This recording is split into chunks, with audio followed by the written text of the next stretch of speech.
Բարերեկոս բարեկամներ, դուք դիտում եք Ամեկ Պլյուսի Պոստսկրիպտում հաղորդաշարը, այսօր զրուցակիցն է Հայ ազգային կոնգրեսի ներկայացուցիչ Հանրապետություն կուսակցության քաղաքախորհրդի անդամ Սմբատ Այվազյանը, շնորհակալություն պարոն Այվազյան, որ այսօր եկել եք մեզ մոտ։ Մարտի 17-ին, վերջին հանրահավաքի ժամանակ Ազատության հրապարակը նվաճվեց, այդ կարևոր իրադարձությունը կարծես թե ստվերվեց Ռաֆի Հովհաննիսյանի հետ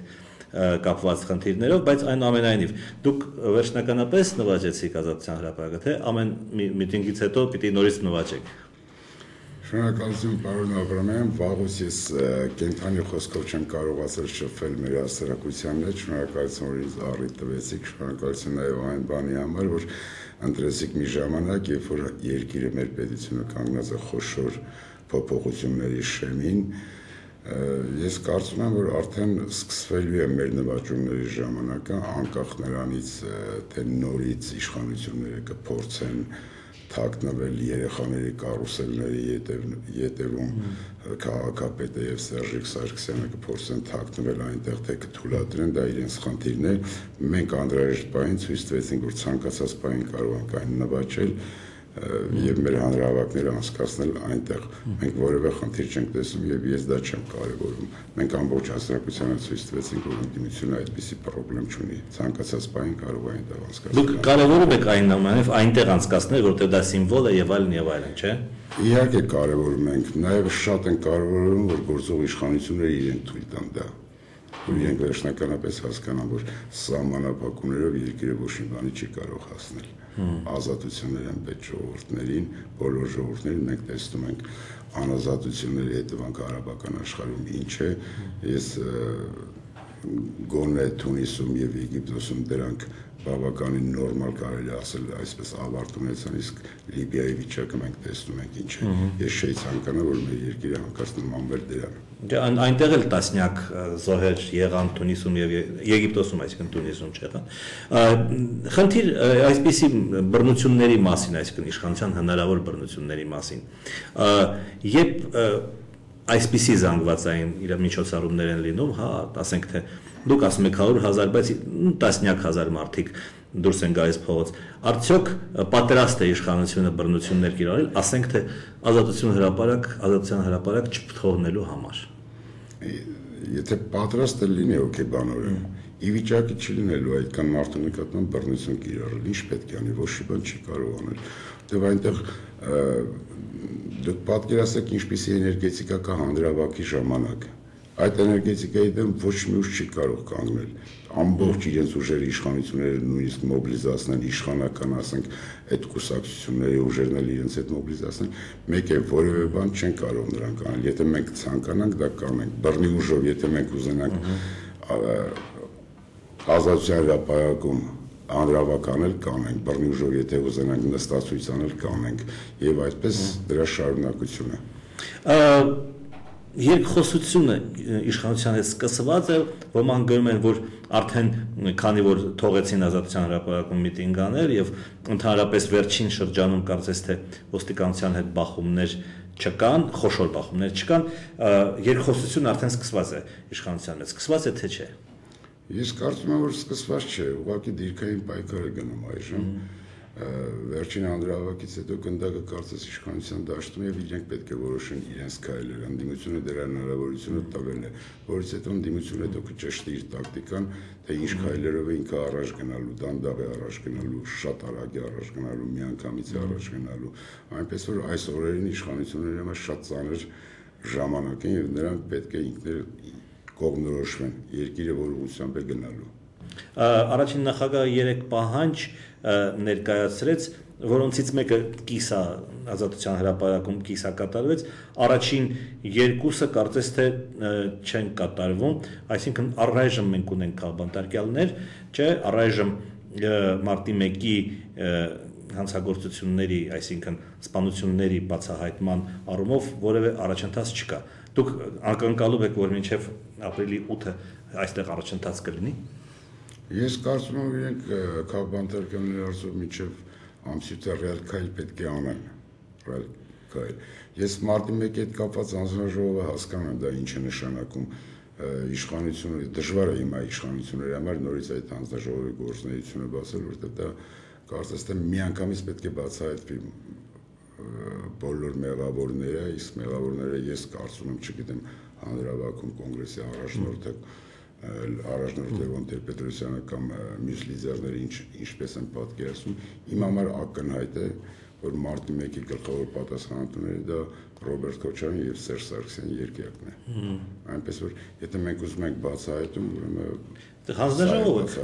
հարուցված է քրեական գործ, հարուցված է հատուկ քրեական ծառայությունը հետ քննություն անցկացնում է, մնում է բացահայտել, բայց կարծես թե չի բացահայտում, չէ՞։ Դե իհարկե, քանի նրանք այսպես ավելի ռեալ լինելու համար ասեմ, քանի նրանք իշխանությանը չի բացահայտվելու սա, ակնհայտ է դա։ Ոչ նույնիսկ այն մանրամասները ամբողջ հասարակությունը գիտե ինչ է տեղ ունենում, ուղղակի դա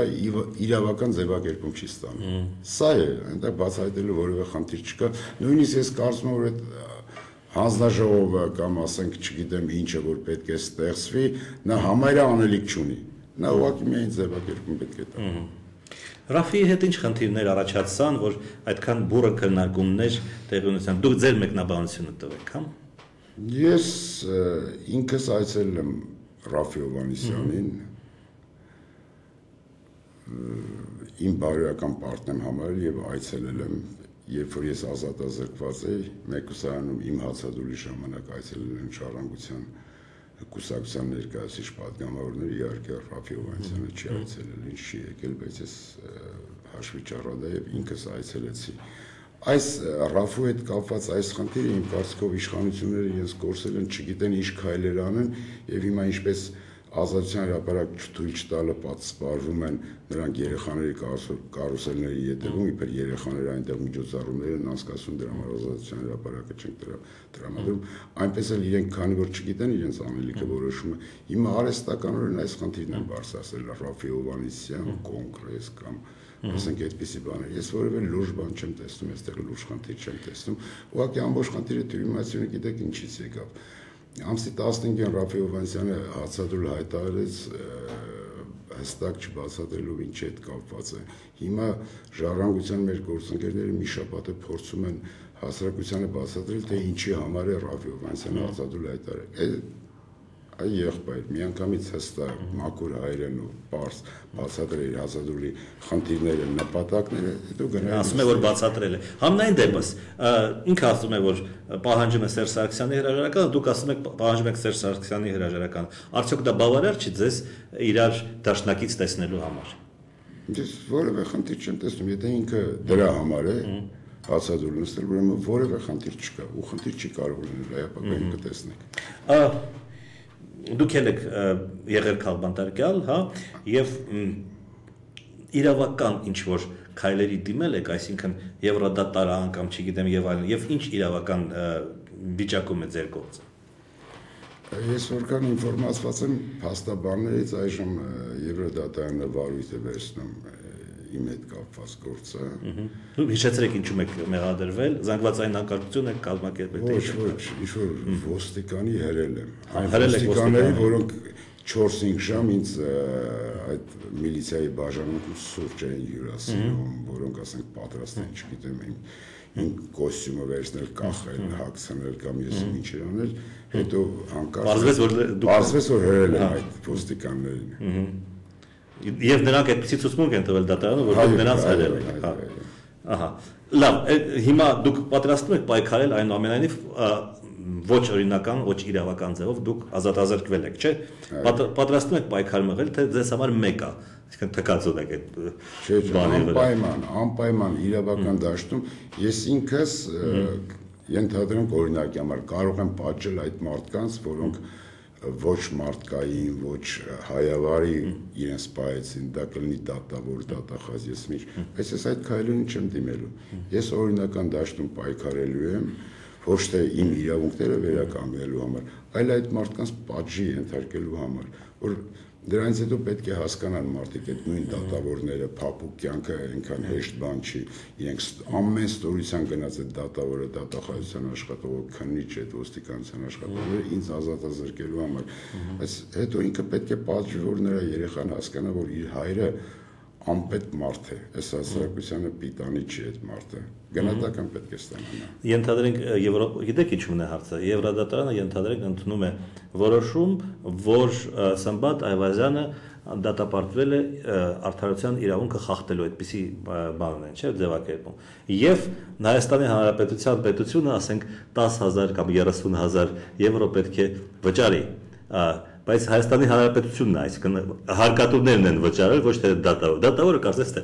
բոլոր դեպքերում անպատիժ է մնում։ Չէ, ես հաստատ համոզված եմ, որ երկրում փոփոխություններ են լինելու, նոր իշխանություններ են գալու, այդ նոր իշխանությունները տեղական մակարդակով կպատժվեն, ոչ թե Եվրոդատարանի։ Իհարկե, մեզ պետք չի Եվրոդատարանները, մենք հիմա ստիպված ենք Եվրոդատարաններ դիմում, ստիպված ենք դիմում, որովհետև Հայաստանում դատարան չկա, մեր հիմնական խնդիրներից մեկը փոփոխության հանրայնությունը գալիս է, ինչից որովհետև մենք դատարաններ չունենք։ Սա է պատճառը, որ երկրում այս բոլոր ազատությունների սահմանափակումները, տնտեսության չզարգանալը, երկրի այս վատ վիճակը ամեն ինչ կախված են դատարաններից։ Դատարան չկա, որովհետև մարդիկ իրենց արդարացի վեճերը լուծեն։ Սա նաև ճանապարհ է, որ մենք կարողանանք հասնել արդարացի նորմալ դատարանների։ Դուք տնտեսագետ եք եւ մի քանի երկու հարց տնտեսությունից Վերջերս նախագահ Սարգսյանը մի քանի անգամ խոսել է տնտեսության խնդիրների մասին, որ ծանր է վիճակը, որ կառավարությունը կամ, չգիտեմ, նախարարները պետք է այսպես անեն կամ այսպես անեն, եւ վարչապետն էլ ասեց, որ եթե շատ բարձրանան գները, մենք կզսպենք գնաճ, այսինքն կարծես թե ոչ շուկայական մեխանիզմներ են պատրաստում կիրառել գնաճը զսպելու համար, այդ ծրագրերը կառավարության ինչպես է գնահատում։ Առաջին ես ընդհանրապես կառավարություն չկա, որ գնահատեմ, այս կառավարությունը ամեն ինչի հետևում թվեր է տեսնում եւ տոկոսներ, բանկի հոգեբանությամբ կառավարության ղեկավար չեն կարող լինել, սա առաջինն է, որևէ, չգիտեմ, աշխարհի ֆինանսական կենտրոն Դիլիջանը կամ Չերմուկը եսիմ ինչի կենտրոն, Լենինականը Գյումրին տեխնոպարկ եսիմ ինչ Այս տեսակետներով հնարավոր չի երկիրը ղեկավարել, հնարավոր չի կառավարությունը որևէ լուրջ բանանել ու տնտեսության համար նպաստավոր պայմաններ ստեղծել։ Գնաճը ինչ է նշանակում, ինքը չի հասկանում, որ դա մոնոպոլ տնտեսության հետ կապված խնդիր է։ Ինքը չի հասկանում, որ այս մեկին սա կարելի է ներկրել, այն մեկին չի կարելի։ Առաջի հանցագործները դրանք են։ Ներկրողներից, ովքեր հարկեր չեն վճարում կամ միայն իրանք են այս տեսակի, այն տեսակի ապրանքը ներկրում, ամենաառաջի հանցագործը կառավարությունն է իր ղեկավարով, իր նախագահով։ Սրանք են։ Ինչ կա։ Գնաճը դրանով է պայմանավորվում։ Իրանք առավոտելնում որոշում են, որ իրենց այսքան փող է պետք Մոնակոյի կազինոյում խաղալու։ Գնաճ ինչ դա տնտեսական ինչ որևէ տնտեսական process հետ կապված չի, որևէ ռեալ բան, որ փորձես վերլուծել կամ եսիմ ինչ ասել։ Վերջերս ՕՕՆ-ի հակամոնոպոլ հանձնաժողովը վերլուծություններ ներկայացել Հայաստանի մասին։ Կարելի է ամանչել այդ վերլուծությունից, ուղղակի ամանչել։ Ինչի մասն է խոսքը։ Այսինքն վերլուծությունը օբյեկտիվ էր։ Ակնհայտ օբյեկտիվ է։ Եվ այնտեղ կառավարությունը, եթե մի կառավարության նախագահ ինքը ի վիճակի չի որևէ խնդիր, որևէ հարց լուծել, որևէ որոշում կայացնել, հետո հետամուտ լինել։ Միակ որոշումը այն եղավ, որ վերջին խորհրդակցությունների ժամանակ ինքն ու Սերժ Սարգսյանը որ որոշեցին, որ գնան գյուղ թևները կշտեն, ասեն քաղաքան անել գյուղացու հետ։ Չէ, նաև վարչապետը սովորեցնում էր կտվորուհիներին, թե ինչպես է պետք կով կթել եւ ինչպես վաճառել այդ։ Չգիտեմ, դա իմ կարծիքով ինքը միգուցե կարողանա անել առաջի մասը, կով կթելու մասը, բայց սովորեցնել ինչպես վաճառել, ակնհայտ չի կարող։ Ինչը իր ասածով ամեն գյուղ պետք է կաթի վերամշակման կոմբինատ ունենա, կաթի կոմբինատ պետք է ունենա ամեն գյուղ։ Դա абսուրդ է, դա չի կարող։ Հայաստան մոտավորապես 900 գյուղ կա, 900 կաթի կոմբինատ է Հայաստանի պետք։ Այդպիսի բան չկա աշխարհում, չի կարող լինել սա։ Այնց ստեղծ абսուրդ է երևում է։ Իսկ ընդհանրապես գյուղատնտեսության անդրադարձակ որոշ բաներ, որոնք ասվեցին միտինգում, ինչ որ ձևափոխված ձևով այնուամենայնիվ կառավարությունը կարծես է համաձայնում է։ Օրինակ, գյուղացիներին հիմա այնպիսի տոկոսներով են փող տալիս բանկերը, որ նրանք այդ տոկոսների տակից բացարձակապես չեն կարողանում դուրս գալ եւ սնանկանում են, տուն տեղ ծախում են եւ գնում են բնականաբար Հայաստանից դուրս։ Հիմա ասում են ավելի ցածր տոկոսով տանք վարկերը, կամ ասում են սուբսիդավորենք տնտեսությունը, այն ինչ որ ընդդիմությունները պահանջում։ Դուք հավատում եք, որ դա հնարավոր է։ Պարոն Աբրամյան, սա նախորոք իրենց կողմից մշակված կառավարման տեխնոլոգիա է։ Պետք է ունենալ ազատ աղքատ ազգաբնակություն, որը ընտրությունների ժամանակ դառնում է աղքատ ընտրող, որին 3000-5000 դրամ պարզես գա վերցնի գնա քվեարկի կամ չգա հանրահավաքի իր խնդիրները չբարձրացնի։ Սա իրենց տեխնոլոգիան է։ Սերժ Սարգսյանը ասում է, որ մենք նոր գործիքներ ենք հայտնաբերել, որ էժան տոկոսներ տանք։ Այդ գործիքները որտեղից են հայտնաբերել։ Չկային մինչև այդ, ոչ իրենք միտումնավոր բարձր տոկոսներով տվել են, որ գյուղացին անընդհատ պարկի տակ լինի։ Սա է խնդիրը, որևէ բան չի փոխվելու։ Հիմա ինքը ինչ ասում է, էլի նորից որևէ բան չեն փոխելու։ Հիմա ասում է աշնանը լավ կլինի։ 3 աշուն դու արդեն նախագահ ես եղել։ Հիմա 4 աշուն ես ուզում ես 2 ամսում լավ կլինի, ոչ թե աշնան։ Ասում է մայիսին արդեն լավ։ Իրեն թվում է թե ժողովուրդը հանգստանալու է, լավ ենթադրենք մինչև մայիսը թողենք ինքը մնա նախագահ, գնա գործի գա։ Որևէ բան չի փոխվելու։ Նա ի վիճակի չի որևէ հանգուցային խնդիր լուծելու։ Մի երկրում, որտեղ ազգային ժողովը ներկայացնում է ընդամենը հասարակության 5%-ը, եթե մի 6-7 ամիս առաջ գոնե 30-40%-ի կարծիք էր ներկայացնում, հիմա ակնհայտ է որ 5%-ի կարծիք է ներկայացնում։ Մի երկրում, որ նախագահան ներկայացնում է այս պահին 5-ից 7%-ին հանրապետության, ենթադրենք 2008 թվին ներկայացնում էր 20-ից 22%։ Ինչպես է այդ տոկոսը իջնում, այդ մեխանիզմը բացատրեք։ Ազգային ժողովը հասարակության խնդիրների հետ կապ ունի։ 2007-ին մեզ ընտրական օրենսգիրք է պետք հիմա մեր խնդիրները ընտրական օրենսգիրքի ինչ օրենսգիրք ուզում ես բեր հիմա իրենք օրենսգիրք են ընդունում ու ամբողջ հեռուստատեսության թեմ կարում են թե մենք նոր օրենք ենք գտնում եթե քաղաքական կամք չկա ինչ օրենսգիրքի մասն է իսկ իրենց մոտ երբեք չի եղել ու չի լինելու քաղաքական կամ կոռուպցիայի դեմ պայքարը կոռուպցիայի դեմ պայքար սկսեց 2008 թվականին Սերժ Սարգսյանը ու սկսեց գայից Ինչ դարձավ մեր վիճակը։ Եթե առաջ խախտում էր անում քաղաքացին 1000 դրամով ոստիկանի հետ իր հարցերը լուծում էր, հիմա 10000 դրամ արդեն չի օգնում։ Պարտադիր շատ պետք է տա։ Կոռուպցիայի կնքահայրը ոնց կարող է կոռուպցիայի դեմ պայքարել։ Եթե այս երկրում կոռուպցիայի կնքահայրը Սերժ Սարգսյանն է, դա ոնց կարող է կոռուպցիայի դեմ պայքարել։ Նույնը մենաշնորհները, որտեղ իհարկե բոլոր մենաշնորհները իհարկե իրենց են կապված։ Առաջին մենաշնորհը հենց Իրանն է եղել այս երկրում։ Ինչի մենաշնորհ էր։ Վաղելիքի օրինակի համար։ Նաև հերոստատողների հարց ունենք մի հերոստատող Զաքարյան Գորը հարցնում է պարոն Սմբատյան կոնկրետ ինչպես է Ոյ ասում Սմբատյան ներողություն Պարոն Սմբատյան կոնկրետ ինչպես է տեսնում Արցախի հարցի լուծումը Ես հիշեցնեմ հերոստատողներին որ պարոն Այվազյանը կարող է չհիշի ես նրա հետ ծանոթացել եմ 91 թվականին Շահումյանի շրջանի Վերիշեն գյուղում որտեղ ես գնացել եմ որպես լրագրող ինքը արդեն այնտեղ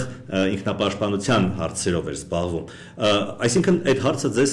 մոտիկից ծանոթ է ինչպես եք դուք տեսնում այդ հարցի լուծումը Ուրեմն երկու մասի բաժանեմ այս հարցը ներքաղաքական կյանքում ինչպես է հետո նոր ասեմ ոնց են տեսնում Հենց մեզ մոտ վիճակը վատանում է իշխանությունները իրենց խողովակներով, հատկապես հատուկ ծառայություններով 2-3 հարց են անդրադառնում շրջանառության մեջ նետել։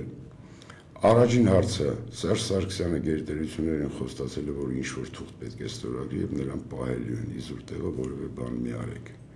Եվ երկրորդ հարցը, եթե այստեղ անկայունություն լինի, Ադրբեջանը կհարձակվի։ Այս երկու հարցը եւ 2008 թվականից եւս մեկ հարցանցում շրջանառության մեջ մտցնեց, թե Լևոն Տեր-Պետրոսյանը եւ Սերժ Սարգսյանը միասին հարցեր են քննարկում ու հարցերը միասին են լուծում։ Սա որպեսզի ընդդիմությունը այդ ամբողջության բանը չկարողանան կազմակերպել այս ամբողջը։ Երրորդը սուտ է, առաջի երկուսը ճիշտ է թե չէ։ Իհարկե ճիշտ չէ։ Բացարձակ ճիշտ չէ։ Եվ ստեղծվել է մի վիճակ, որ Հանուն Ղարաբաղը պետք է անպայման հեղափոխություն փոխել այս իշխանություններին, որովհետև իրենք սպառել են արտաքին դաշտում ամբողջությամբ իրենց։ Ինչպես եմ տեսնում Ղարաբաղի հարցը, սա երկարատև ժամանակի խնդիր է, իմ կարծիքով, նորից եկել է։ Հասարակությունները դեռևս պատրաստ չեն այս խնդրի լուծմանը։ Երկու կողմի համար եւ ադրբեջանական հայկական ժողովուրդների համար այս լուծումը չկա այնպիսի լուծում, որ ընդունելի լինի։ Հետևաբար քանի հասարակությունները դեռ պատրաստ չեն լինելու։ Սա մեկ։ Մեզ համար կարևորագույն խնդիր է Լեռնային Ղարաբաղին բանակցության կողմ դարձնելու, որտեղ ռեալ մենք կարող ենք բանակցել այն ժամանակ, երբ որ Լեռնային Ղարաբաղի ժողովրդի ներկայացուցիչը տվյալ դեպքում պետություն, այսինքն իշխանությունները, Լեռնային Ղարաբաղի իշխանությունները անպայման նստած լինեն բանակցությունների սեղանին։ Այնտեղ շատ հարցեր կան։ Ղարաբաղի անկախությունը, որ անկախ պետք է լինի, իմ համար դա անվիճելի հարց է։ Անվիճելի հարց է սա։ Մի մոռացեք, որ հրադադար եղավ այն ժամանակ, երբ որ մենք ի վիճակի էինք ոչ միայն 20% Ադրբեջանի տարածքի ենթարկացնել մեզ, այդպես ասենք քարտեզի կամ սովետական Ադրբեջանի քարտեզի, որտեղ Ղարաբաղը երբեք անկախ Ադրբեջանի մաս չի կազմել, այլ եթե ադրբեջանցիները չխնդրեին հրադադարը մենք չգնայինք, միգուցե 40-50%, այսպես։ Բանակցությունները խնդիրը պետք է լուծվի միայն խաղաղ ճանապարհով։ Մենք այսպես ասեմ հայերս պատերազմի դաշտում, ռազմի դաշտում լուծելի խնդիր չունենք լուծելու, մենք լուծել ենք։ Եթե անհրաժեշտ լինի ադրբեջանցիների ինչ-որ փորձեն այս կողմում, մենք միշտ ի վիճակի ենք լինելու անհրաժեշտակարգված տալու, այնպես որ պատերազմով մեզ թող չվախեցնեն։ Սա մեկ, բայց բանակցություններում ես գտնում որ մենք ռեալ դիրքորոշում պետք է ունենանք։ Եվ այն հակասությունները, որ արդեն նշմարվում են Լեռնային Ղարաբաղի իշխանությունների ու հայկական իշխանությունների մեջ, դա հետևանք է նրան, որ Ղարաբաղի իշխանությունները չեն մասնակցում բանակցությունների։ Հայաստանի իշխանությունները ընդունում են ինչ-որ մադրիդյան նորացված սկզբունքներ, Ղարաբաղի իշխանությունները չեն ընդունում։ Սա կարևորագույն բան է, բոլորին թվում է ինչ տարբերություն հայկական կողմը, թող մի մենակ իրենք նստեն։ Սա Ռոբերտ Քոչարյանի միակ տղամարդան սինդրոմի հետևանքն է, որ Լեռնային Ղարաբաղը բանակցություններից դուրս եկավ։ Այս էտապում հայկական կողմի խնդիրը, հիմնական խնդիրը դա պետք է լինի Ղարաբաղյան կողմին, Լեռնային Ղարաբաղին վերադարձնել բանակցությունների շրջանը։ Դուք ասացիք, որ այդ հատուկ ծառայություններն են այդ թեզը գծում, որ Սերժ Սարգսյանը ինչ-որ բաներ է խոստացել գերտերություններին եւ դրա համար նրանք կպահեն։ Այսինքն դուք բացառում եք, որ նա ինչ-որ բան խոստացել է։ Ես չեմ բացառում, բայց դա ես կարծում եմ մեր ներքաղաքական, մեր ներքին կյանքի վրա չպետք է անդրադառնա, որտեղ մենք որևէ մեկի պարտադրված լուսման չենք գնալու Ղարաբաղի հարցով։ Թող իզուր տեղը հույսեր չփայփային այդ գերտերությունները, ինչ որ մեկը, սա կոնկրետ չի վերաբերում Սերժ Սարգսյանին, ով ուզում է լինել այդ ինչ որ մեկը, մեր թիկունքում որևէ մեկին մեր հաշվին որևէ բան խոստանալ չի կարող։ Կարող է խոստանալ, բայց իրագործել հաստատ չի կարող։ Սա ռեալ է ինձ համար։ Գերտերությունների փոխազդեցությունը մեր իրադարձություններին արդյոք adekvat էր, արդյոք 2008 թվականի ընտրությունները եւ մարտի 1-ի իրադարձությունները ճիշտ արձագանք գտան գերտերությունների եւ միջազգային կազմակերպությունների կողմից։ Բացարձակ ճիշտ ազդեցություն չգտան եւ ես կարծում եմ դա մեկ այլ բանի հետևանք էր։ Իրենք մտածում են, որ Սերժ Սարգսյանը կլինի շարունակողը Ռոբերտ Քոչարյանի Ղարաբաղյան քաղաքականության իսկ գերտերությունների համար ես համոզված եմ, որ ամենագլխավոր խնդիրը այս տարածաշրջանում Ղարաբաղի հարցի չլուծված լինելն է։ Եթե սովետական միության ժամանակ կար սովետական միություն, որը պատվար էր, որը պատնեշ էր անցանում հոծ համաթուրքական տարածքի ստեղծման, ապա հիմա այդ խնդիրը կարծես թե ընկել է եւ Ռուսաստանի եւ Ամերիկայի ուսերին։ Ինձ համար ակնհայտ է, որ իրենք չեն թողելու հոծ համաթուրքական տարածք ստեղծելու համար։ Դրա համար իրենց տակ կետեր են պետք, դրա համար պետք է Ղարաբաղի հարցի չլուծված մնալը դեռևս երկար տարիներ, դրա համար իրենք արդիական են պահում միշտ քրդական պետության ստեղծման հարցը, որովհետեւ թուրքերը ավելի շատ իրենց ներքին խնդիրների մասին մտածեն, դրա համար միջինասիական այդ կետերը, որ անդադ փորձում են գերտերություններ ստեղծել, դա դրա հետ կապված է։ Սերժ Սարգսյանը չարտարացրեց իրենց հույսերը, հիմա իրենք հասկացան, իրենք շատ լավ գիտեն, չէ՞ մարտի 1-ին ինչ է տեղ ունեցել, շատ լավ գիտեն, որ փետրվարի 19-ի ընտրությունների ժամանակ ով է ընտրվել, կամ ավելի կոնկրետ իրենք հաստատ գիտեն, որ Սերժ Սարգսյանը չի ընտրվել։ Ենթադրենք իրենք ինչ-որ կերպ կասկածում է, որ Լևոն Տեր-Պետրոսյանը ընտրվել է, թե չէ։ Իհարկե ժողովրդի մոտ այդ կասկածը չկա, բոլորը գիտեն, որ բարձր մեծ տոկոսներով Լևոն Տեր-Պետրոսյանը ընտրվել է, բայց գիտեն, որ Սերժ Սարգսյանը չի ընտրվել։ Եվ իրենք փաստորեն իրենց քաղաքականությամբ սատար կանգնեցին Սերժ Սարգսյանին։ Ինչի համար։ Ես կարծում եմ Ղարաբաղի հարցը չլուծելու տեսակետ ունենալու առումով։ Սրա հետ կապված եւ երկրորդը չգիտեմ ինչի համար իրենց պետք էր այս հայ-թուրքական սահմանի հետ կապված այդ հակահայկական տեսակետի կամ հակահայկական արձանագրության ստորագրումը, որ իրենք հաստատ համոզված են, որ որևէ մեկ այդպիսի արձանագրություն չէր ստորագրի բացի Սերժ Սարգսյանից։ Միգուցե այդտեղ էր, որ Սերժ Սարգսյանը ինչ-որ բաներ խոստացել իրենց։ Վերջին հարցը դուք ասացիք պետք է հեղափոխություն անել։ Հեղափոխությունը ես պատկերացնում եմ 1917 թվականի բոլշևիկների հեղափոխությունը, այսինքն փոստը, չգիտեմ, հեռագրատունը գրավում են, հետո ձմեռային պալատն են գրավում, այդպես է հեղափոխությունը պատկերացնում։ Չէ, հասարակության եւ հասարակական մթնոլորտի հզոր ճնշման ներքո։ Իհարկե այն մասը, որը հավաքվում է հանրահավաքում կամ հանրահավաքի մասնակիցների էներգետիկան այնքան բարձ է, որ ի վիճակի է գրավելով միջոցով անել։ Բայց օրինակ անձամբ կարծիքը ես գտնում եմ, որ մեր երկրում պետք է լուրջ հասարակական ճնշման տակ իշխանափոխությունը լինի։ Եվ այդ ճնշումը աստիճանաբար մեծանում է, հիմա օր-օրի մեծանում է եւ ես կարծում եմ որ ժամանակներում իր արտահայտման ձևերը կգտնի այդ ճնշումը։ Շնորհակալություն, պարոն Այվազյան, հետաքրքիր զրույցի համար։ Շնորհակալություն ավելի համար։ Սիրելի բարեկամներ, այսքանով մենք ավարտում ենք մեր այսօրվա հարթումը, վաղը մենք նորից կհանդիպենք, տեսություն։